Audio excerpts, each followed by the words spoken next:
Hi, my name is George DiMartino, and I'm co-director of the MA degree in Global Finance, Trade, and Economic Integration. And in the next 3 to 4 minutes, I just want to advise incoming GFTEI students on the kinds of decisions they should make for the fall. Please keep in mind that there's really no big mistakes that you can make in this first quarter, but there are a couple of decisions that, if you take them correctly, will really help you over the next 2 years. So let's get right to it. The first course that every incoming GFTEI student should take is International Political Economy. Several sections are offered in the fall and indeed later in the year, but you should really try to get that course out of the way in the very first quarter. It's a wonderful introduction to the intersection between politics and economics in the field of global affairs. Next, everybody should start with their statistics training. Now here, there are actually two alternative paths, and that really depends on your level of previous training, your comfort in statistics, and your demonstrated math aptitude. You're going to see a document, and we're going to actually send it to you as well, which is called the Suggested Model for First Quarter GFTEI Students. And I won't take you through the paragraph here that talks about statistics training, but it lays out quite carefully what are the two options and what option is appropriate for you. Please take a look. If you have any questions about that decision, which statistics course to take, once you had a look at this, please don't hesitate to be in touch with me and I will help you make the right decision. Okay, so that's the second course that you should all do, is statistics.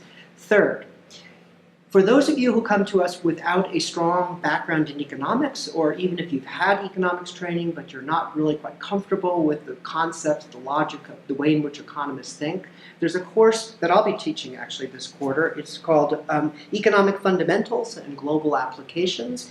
You'll see it on the course schedule, which I'm going to show you in just a moment.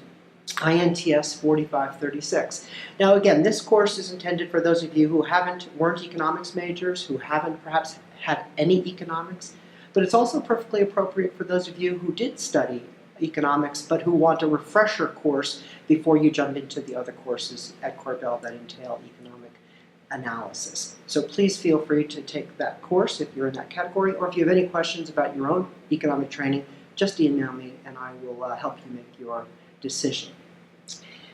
That's the third course. Again, that's for those of you who want that course, who want a better background. And indeed, if you haven't had micro and macroeconomics, that course is really highly recommended for you before you jump into the other economics courses.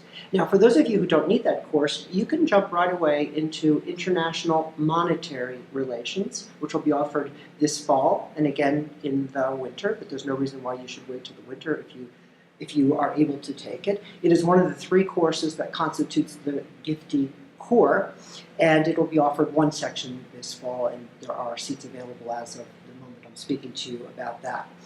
Alternatively, for those of you in this category, you can wait on IMR, International Monetary Relations. It'll be offered again in the winter. And you then should take a look, for those of you in this category, take a look at what we call the GFTEI Course Grid Fall 2016. This is a grid that we prepare every quarter. It's the full Korbel schedule overlaid with all kinds of codes that you'll see at the bottom, indicating whether courses are electives for GFTEI, required, whether they suffice as skills courses, and the like. And if you take a look at this grid, you're going to see that there are lots of courses being offered this fall that are relevant to the GFTEI degree, and you should feel free to jump into any of those courses. Let me just give you a few. There are courses on capital markets in Africa, economic development, international futures, international business transactions, courses on microfinance, project analysis, and much, much more. So if you don't need to take the Economic Fundamentals course, you have lots of alternatives to choose from. Especially if you're in that category, you might need some advice. Please go ahead and email me. So the main takeaway, if you've taken a look at these documents and you have any questions about what you ought to do, please just email me, george.dmartino@du.edu. That'll be provided to you, and we'll make it work. Look forward to meeting you in the fall. Thanks.